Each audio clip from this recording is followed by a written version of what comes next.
That is what one woman in Waco says she has to listen to constantly. Dogs barking incessantly, day and night.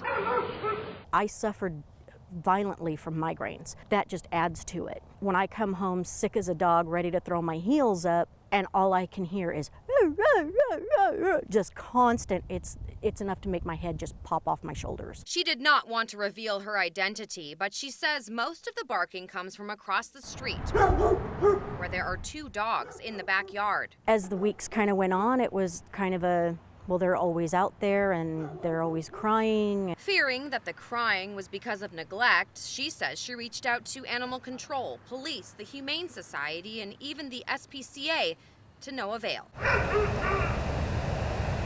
And this goes on day in and day out. So she contacted Central Texas News Now. We went to that house to talk to the owner.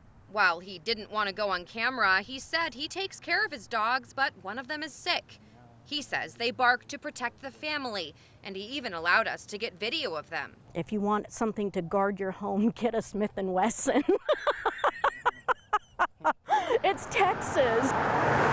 This kind of situation actually plays out in Waco quite often. Animal control gets a lot of calls, probably about 6 a week around there. Waco Animal Shelter Director Luis Leyva says his department takes those calls about noise and neglect seriously. We try to work with the owner to figure out a way to keep them from either barking or anything like that.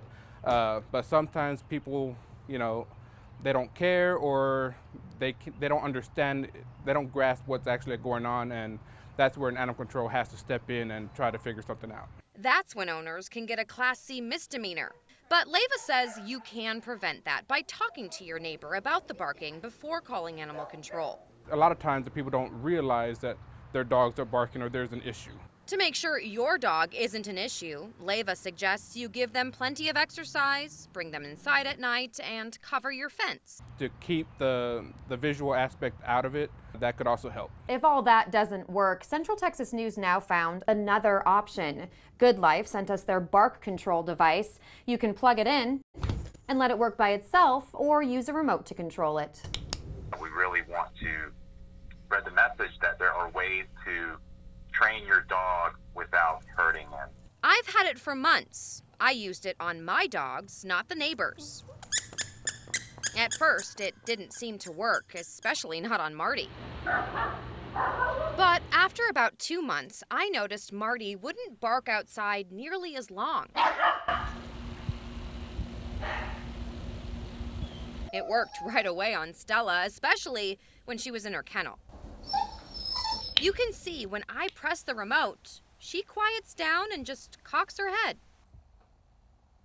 Moschel says while the device will stop nuisance barking, it will allow instinctual barking. If the dog feels like it is protecting its turf or feels like the owner's in danger, the dog's going to bark through whatever you do. While the device worked for me, Leyva says his department doesn't recommend any method. I mean, it's this trial and error. Whatever works for you might be the best thing. What's even better, according to our neighbor who complained, If you can't have an animal and love it in your home with you and train it and be a responsible owner, don't get the animal.